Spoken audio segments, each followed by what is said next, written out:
ये रंगमंच निर्माण ग्राम पंचायत बिटकुली मध्य सांसद निधि स्वीकृत वर्ष 2015-16 स्वीकृत राशि 3 लाख सरपंच श्रीमती सरोज यदु सचिव अमरनाथ मनहरे माननीय श्री शिवरतन शर्मा जी विधायक एवं खनिज विकास विभाग अध्यक्ष जनपद पंचायत भाटापारा छत्तीसगढ़।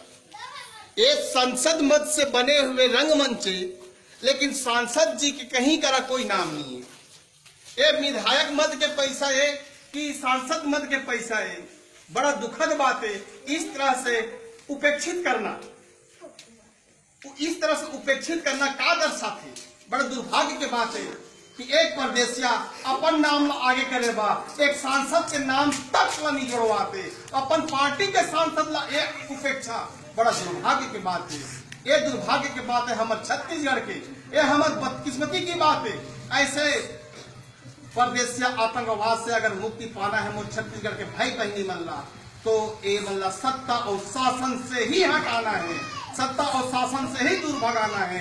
जय जोहार, जय सतनाम, जय सेवा।